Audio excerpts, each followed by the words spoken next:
Hello hi friends नमस्कार जय जगन्नाथ मु आपनको प्रियर अपरूपा आपण माननको पूजा फ्लेवर हाउस को स्वागत जनाउछि। आज आमे घरे बहुत बढ़िया मार्केट भली पनीर तैयारी करिबा आउ ए पनीर को आपण बहुत सहजरे तैयारी करि परिबे। बिल्कुल मार्केट रो पनीर परी काटिले पूरा पीसेस रे बाहरिबो।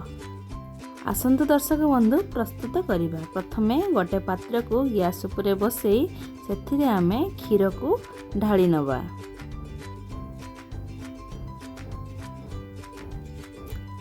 एठारे मु 2 लिटर क्षीर व्यवहार करिछि। तापरे आमे क्षीर को छिंडेइबा पाए मु एथिरे लेंबूर व्यवहार करिछि। आपण माने विनेगर मध्य व्यवहार करि परिबे। लेंबू को मु एठारे चिपुड़ी नेछि। तापरे आमे क्षीर को भल भाबरे आमे एपरी भाबरे गोळै नबा। क्षीर गरम ही आसिला परे तापरे आमे एथिरे अल्प अल्प करी आमे लेंबू रस को क्षीर रे पकई नबा।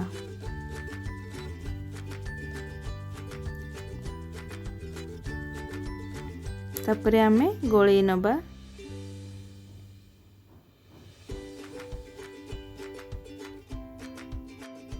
एहीपरि भावे आमे कंटिन्यू गोलौथबा। देखिबे आस्ते आस्ते क्षीर फाटी आसीबो। देखंतो हमर क्षीर फाटी आसिलानी। हमर पानी रु हमर छेना अलग हो गलानी।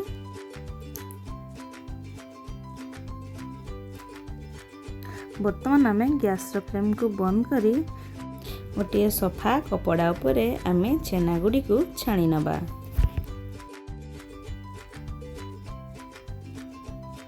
छेना गुडी को ढाली सारा पर सेथिरे आमे ठंडा पानी ढाली नबा। लेंबूर खटा अंश चली जीवो। तापरे आमे भल भाबरे आमे याकू एई परि भाबरे आमे मुड़ी नबा। तार हल्का पानी को आमे बाहर कर नबा।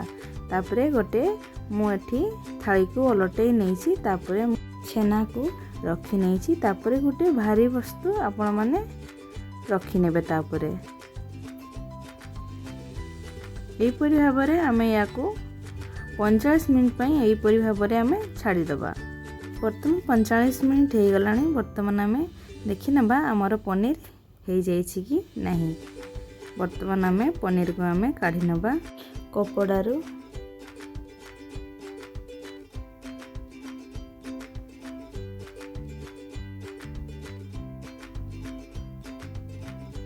वर्तमान आमर प्रस्तुत हो गला होममेड पनीर।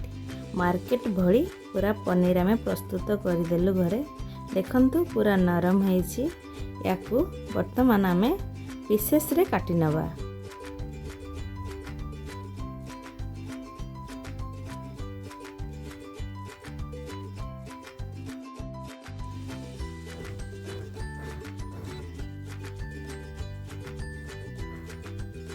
देखंतु पनीर पूरा पीसेस रे कट हो जाउची।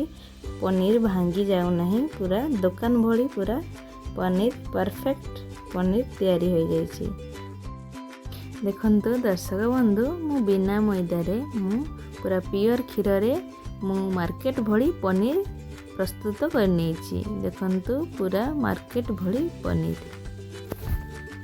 आपण माने घरे पनीर तैयारी करिया पई थरे ट्राई करिवे आ मते कमेंट माध्यम रे जणाइबे मार्केट भली पनीर तैयारी होईछि कि नाही। आपण माननको जदि मोर होममेड पनीर रेसिपीटी भल लागि थाई तेबे लाइक शेयर कमेंट सब्सक्राइब करने को जमार भूलिबेनी। जय जगन्नाथ।